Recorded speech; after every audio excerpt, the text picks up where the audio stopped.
Fala pessoal, sejam todos muito bem-vindos ao podcast Valor de Mercado. Eu sou o Thiago Lara, editor do portal de notícias do mercado financeiro vainvestir.com.br. Pessoal, hoje nosso bate-papo aqui, nosso primeiro bate-papo do ano, a gente vai falar sobre cenários de 2022, como superar a volatilidade. Essa palavra tem ressoado aí, muito forte nos mercados.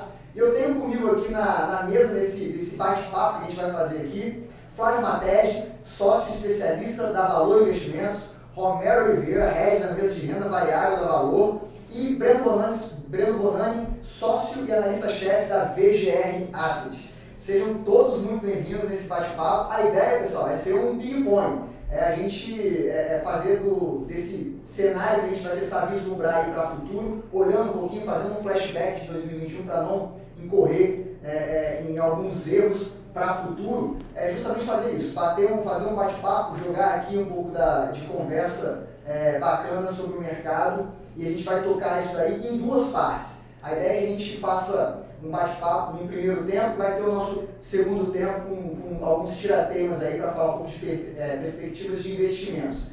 Pessoal, então assim, acho que para começar aqui, para botar a bola em campo, acho que a grande ideia que a gente tem observado, assim, o grande tópico que a gente tem observado nos últimos tempos, a gente está em janeiro, né, agora iniciando 2022, são algumas palavras que não são tão positivas, né, para o mercado financeiro. Então, tem lá, palavras como incerteza, volatilidade, turbulência, está cada vez mais fazendo parte do mercado. Se a gente olhar para trás, olhar para 2021, por que isso faz sentido? Isso faz sentido realmente? Por que essas palavras estão tão na moda agora?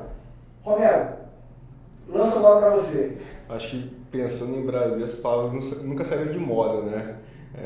Eu acho que entra ano e sai ano, a perspectiva para o Brasil é volatilidade, incerteza.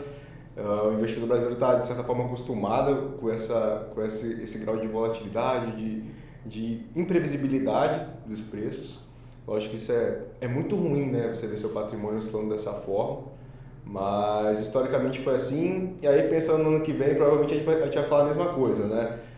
Primeiro ano de governo, como que vai ser? Vai ter apoio ou não vai? Segundo ano, o governo não vai conseguir aplacar alguma reforma, não vai. Terceiro ano, está chegando a eleição. Quarto ano é ano de eleição de novo.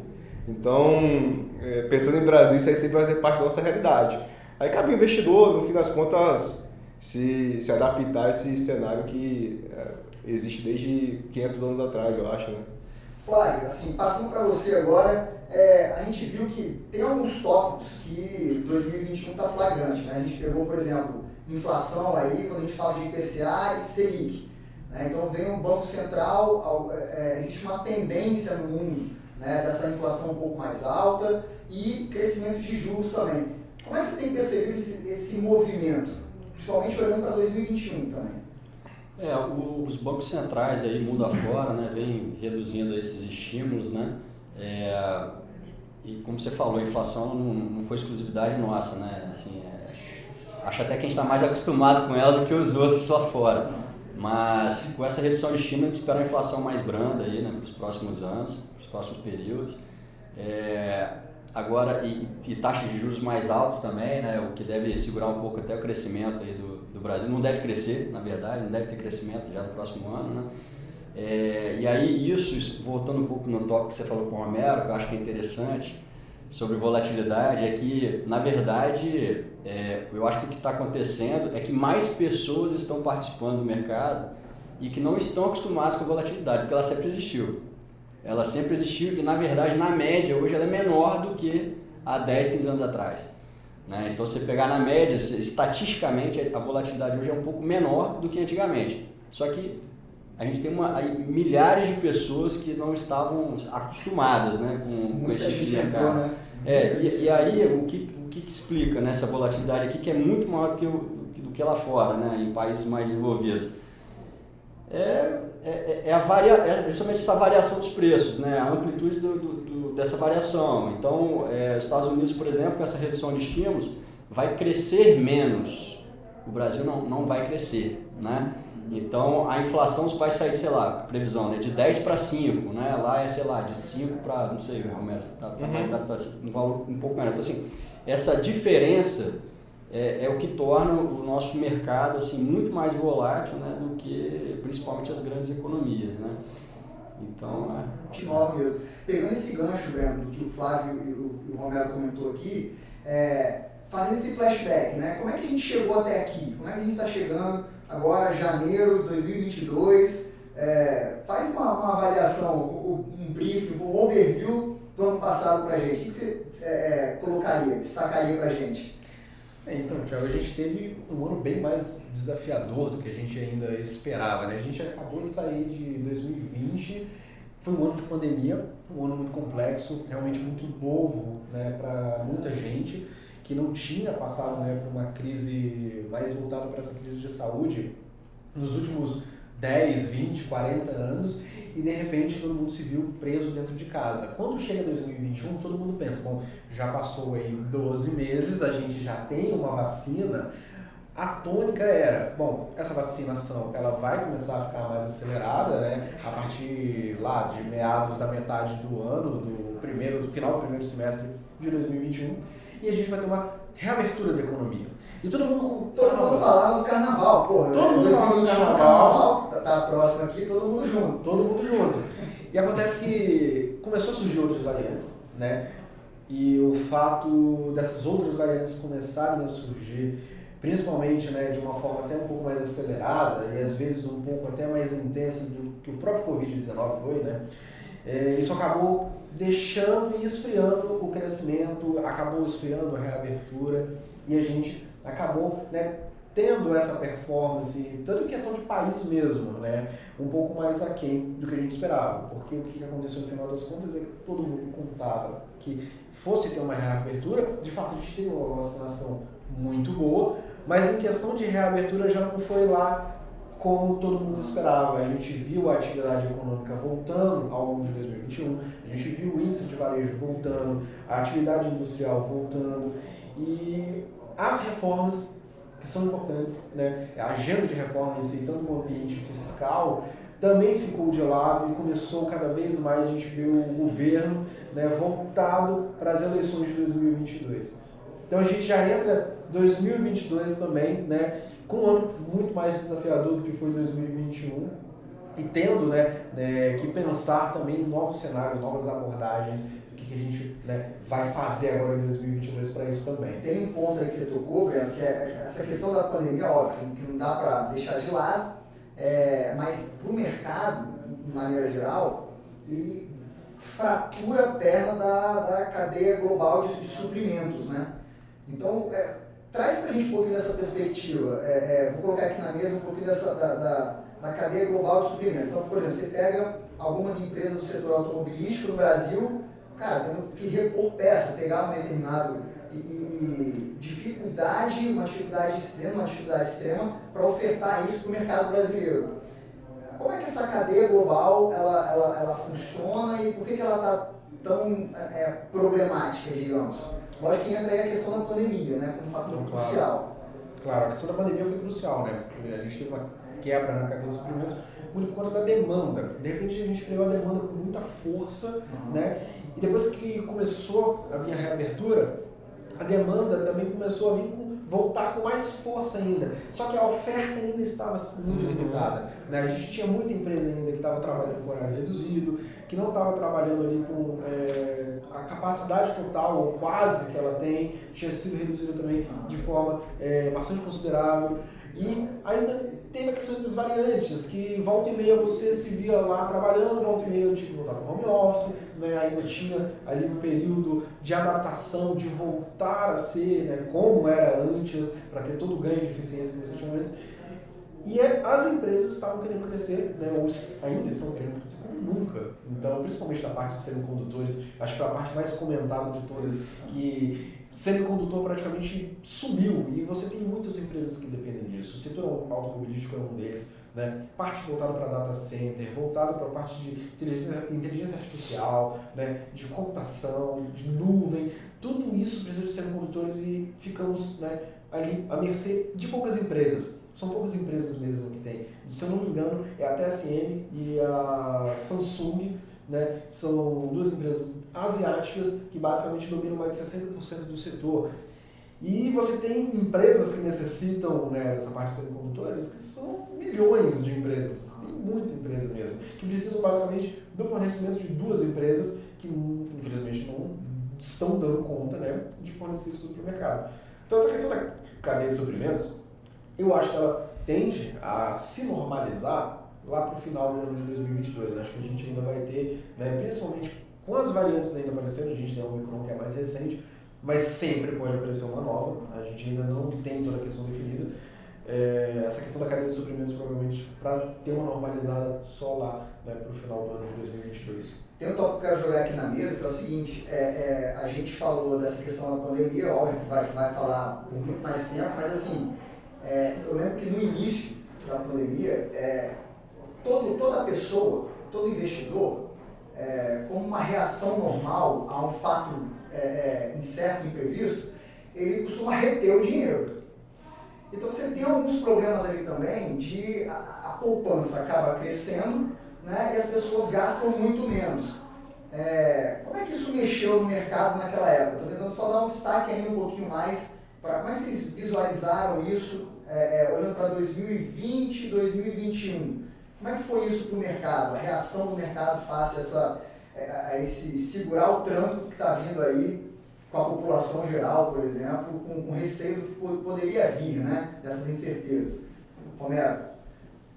Naquele momento eu acho que ninguém tinha uma visão clara até onde aquilo iria durar, né? A primeira coisa que você vai pensar beleza, eu tenho algo novo acontecendo, muita gente de alguma forma foi impactada por perda de receita no meio do caminho, e aí a primeira coisa que você vai pensar é como que eu vou passar por esse momento que não tem um prazo definido. Então todo mundo deixou de gastar, principalmente coisas discricionárias, focou no básico e o que podia poupar como colchão de emergência fez. Aí quando você olha esse movimento, claramente a gente teve não só isso, né? Somado a isso, você tem uma questão de auxílios gordos distribuídos no mundo todo. Uhum. Então, governos, de alguma forma, auxiliando quem precisava, estimulando a economia. Então, esse cenário criou uma poupança que historicamente não se via há muito tempo. Então, a poupança das famílias está em níveis historicamente altos.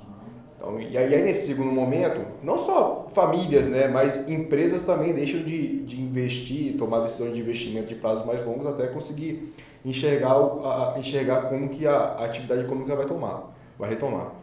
Então, e aí nesse segundo momento a gente tem um movimento contrário, né? Você tem como o Breno falou, a demanda voltou muito forte. Então você tinha uma população com a poupança elevada, nesse segundo momento que começou a ter uma visibilidade, veio vacina, as pessoas começaram a entender que aquilo não duraria para sempre, você tem uma retomada mais forte de consumo, de gastos, consequentemente impactando nesse segundo momento a inflação. Então vem na esteira de todo esse movimento de retração de demanda e o segundo momento formado por estímulos, aumento de demanda e consequentemente inflação. Então é justamente o que a gente está vendo agora. Engraçado que na época a gente aqui da Vai Investir, né, muito em parceria com o pessoal da VGR, também com o pessoal da Valor Investimentos, a gente estava fazendo 2 lives todo dia, né?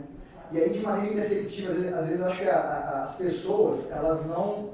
É muito difícil enxergar o óbvio, o simples, chegar no simples. E aí, você está vendo um setor que está cada vez mais despontando naquele momento de tensão. Por exemplo, tecnologia. Né? Aí você vê o e-commerce também bombando. Isso quando começou a voltar, a população começou a ter mais previsibilidade do futuro. Até mesmo durante a pandemia, Thiago. Até mesmo durante a pandemia, pegando o gancho de vocês dois, né? Mas durante a pandemia, além da gente ter visto, né? Principalmente nos Estados Unidos. Nos Estados Unidos foi muito claro. As famílias americanas pouparam como nunca nos Estados Unidos. Eu acho muito por conta de 2008 também, porque 2008 foi muito severo e as pessoas lá têm uma cabeça, uma dinâmica diferente, uma cultura e uma população diferente. Mas mesmo durante a pandemia, ali quando a gente teve o pico ali em maio, né, de maio para junho, até julho ali em si, foram simplesmente um dos melhores meses para o e-commerce. Muita gente, inclusive, se viu no sentido, bom, a gente está vivendo algo único, E eu não sei como vai ser desenrolar disso. Se amanhã eu morrer, eu vou gastar. Pelo menos eu vou aproveitar agora. Então, muita gente começou a gastar mesmo. Lá nos Estados Unidos, né? Reformar casa. Começou a aproveitar que já estava em casa, começou a reformar a casa. Quem tinha criança começou a comprar jogo, começou a comprar coisa para deixar o menino ou a menina ali quieta, né? E tudo mais, para conseguir trabalhar e conciliar. E quem tinha também algum tipo de animal continuou gastando bastante, principalmente porque já estava ali vendo cada vez mais, né, o seu bicho. A gente pode falar do pets depois. A gente pode falar de pets depois. Mas foi uma dinâmica bem interessante mesmo. Um negócio que pega, que é dissonante quando está no Brasil, que aí você vai ver a questão de quanto que as pessoas acabaram poupando aqui no Brasil, é muito menor. E é muito menor em relação à maioria dos emergentes, né? Então, se a gente pega o próprio Chile ou a própria Turquia, a população de lá poupou mais do que os brasileiros, né? E a gente tem condições também totalmente diferentes, que levam a essa questão da poupança, mas em questão de emergência, assim, a gente acabou poupando menos. Como é que você olha, Flávio, esse movimento lá desse tempo que parece tão longo, mas, pô, tá dobrando a esquina, né? Lá no início, né, quando começou a pipocar nessas questões na China, engraçado que eu tinha um cliente que ele estava lá, né? Ele estava lá na China e ligou pra gente, vende tudo aí pra mim, porque o negócio tá feio aqui. Em contrapartida, né, você lia relatórios aqui, acompanhava lives com as mentes mais brilhantes do mercado aqui, e assim, e de certa forma, lógico, não é uma crítica porque ninguém sabia até onde as coisas iam, mas a gente vivia um cenário de brigadeiro até então, sim, todo mundo crescendo, o mundo inteiro, então ninguém imaginava, a economia toda se fechando e a economia parando como aconteceu, né? Separa tudo, arrecadação, né? Tudo. Então foi interessante, o mercado aqui pelo menos demorou muito para perceber até onde as coisas podiam ir, né?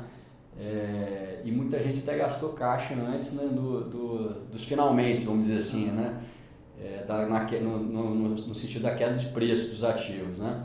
Então isso foi uma coisa que me marcou, foi interessante. E sobre esse ponto que o Breno comentou, né, tem muito estudo já sobre isso, estudos bem completos, de muita qualidade, da questão do tamanho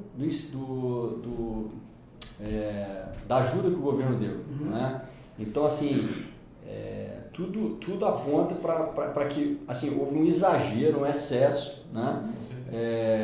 Nessa ajuda, né, do governo, não que não tivesse gente que realmente precisasse, lógico, todo mundo sabe que muita gente precisou, mesmo precisa até hoje, né, da ajuda do governo nesse sentido, por conta da pandemia, o desemprego está alto ainda, enfim, muito alto, mas esse exagero, né, foi uma das coisas que ajudou, colaborou para essa inflação muito mais alta do que a maioria. Acho que o Brasil ficou em terceiro, se não me engano, ou quarta no mundo inteiro. Né? Então a gente só perdeu, acho que para a Argentina, Turquia e sei lá. A gente acabou perdendo para países que literalmente estão quebrados. Então, a gente não quebrou. Exatamente. A gente não quebrou ainda. A gente tá mal das pernas, tá?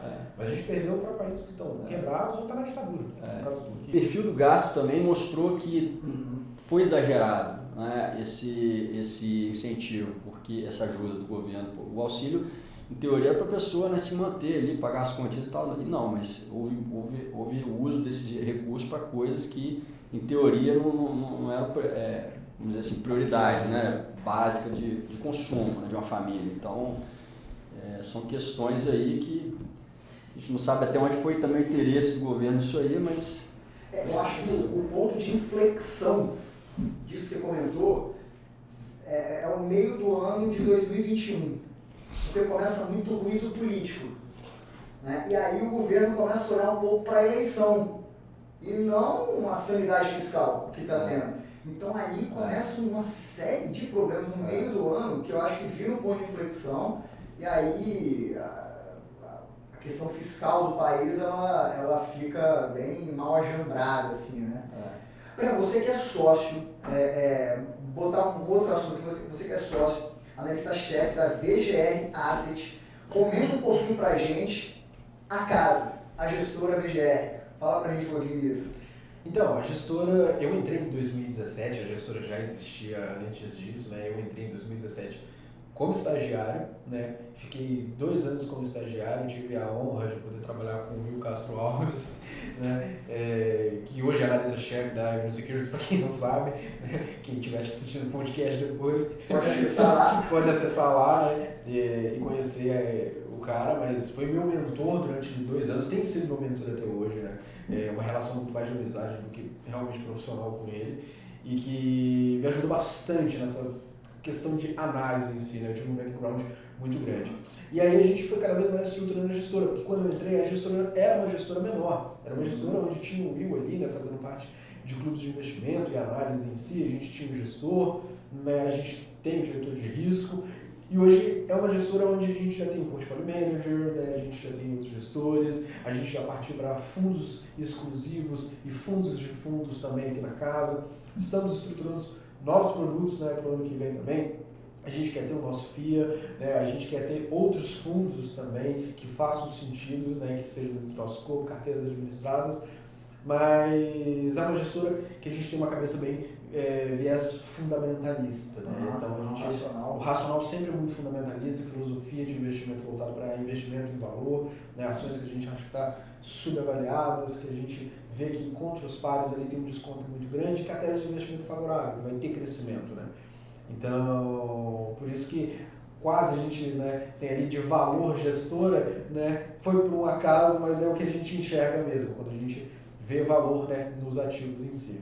Bacana. A gente vai falar um pouquinho mais da VGR, vamos trazer um pouquinho do racional, como é que vocês estão entendendo aí o cenário no Brasil também. Bom, eu acho que eu vou trazer um outro tema aqui então para o nosso primeiro tempo, está finalizando o primeiro tempo, daqui a pouco a gente começa com o segundo. Falar um pouquinho de um tema aqui que ficou bastante falado, né, sobre possíveis fugas dos investidores internacionais do Brasil.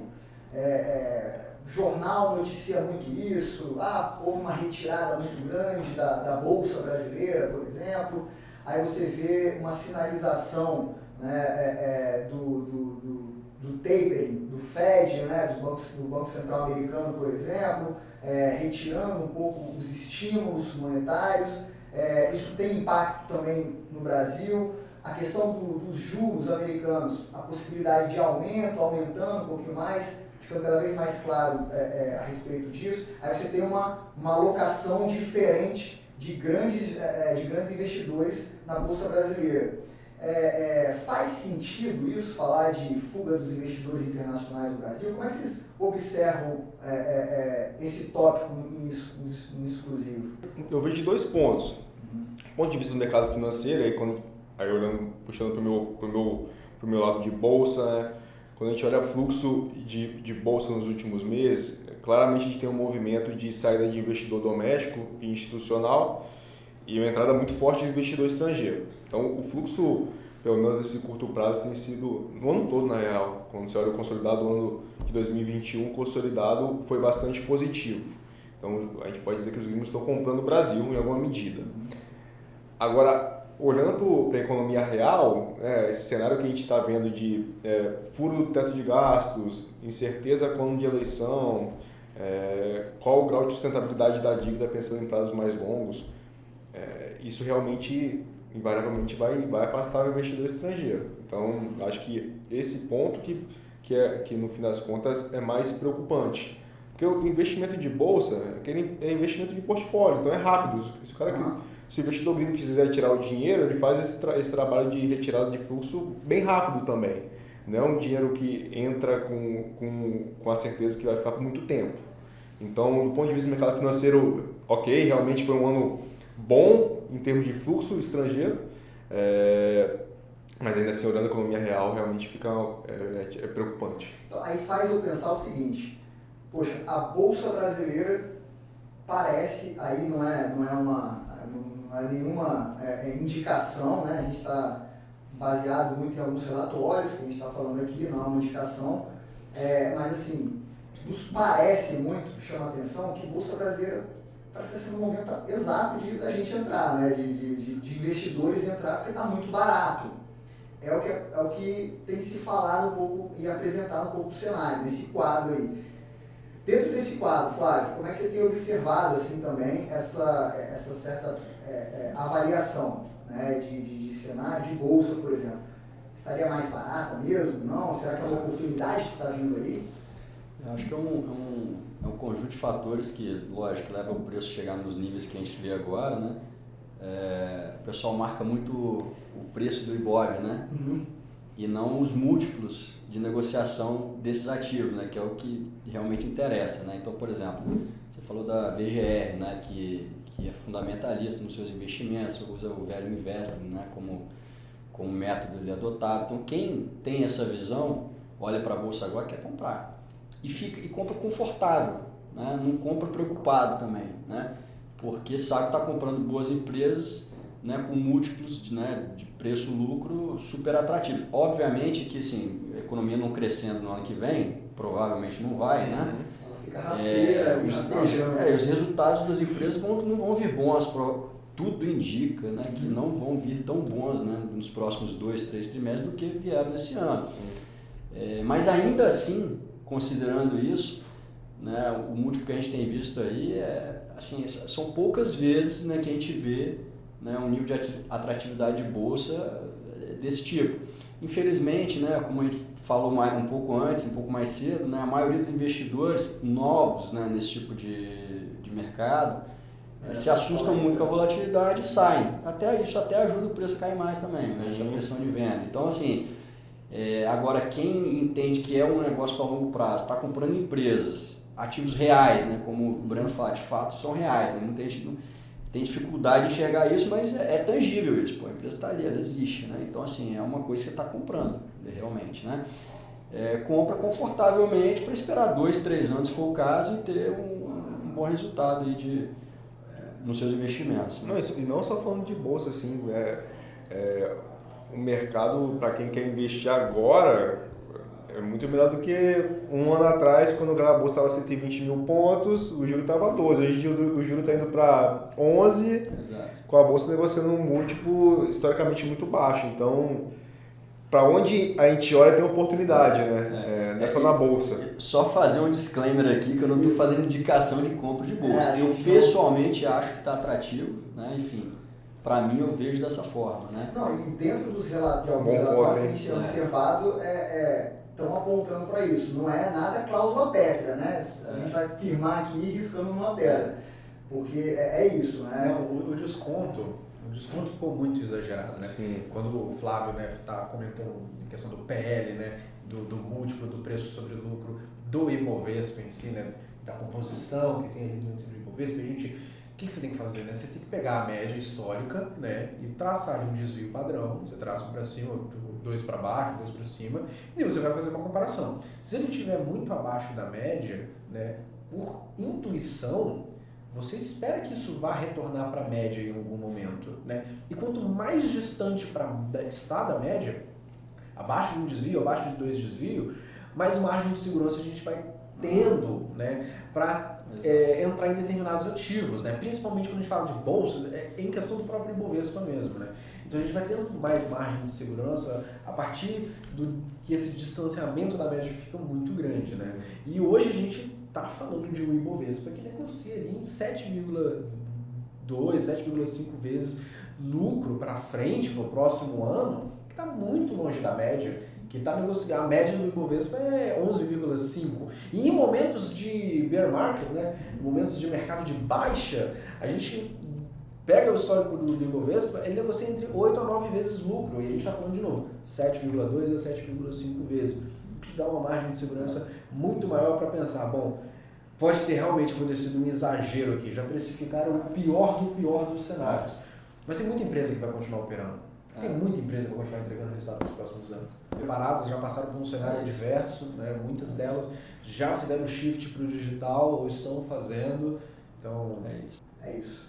Pessoal, a gente continua o segundo tempo daqui a pouco. Acompanhe a gente no podcast Valor de Mercado para a gente continuar o nosso bate-papo, que está muito interessante aqui. Até a próxima, galera!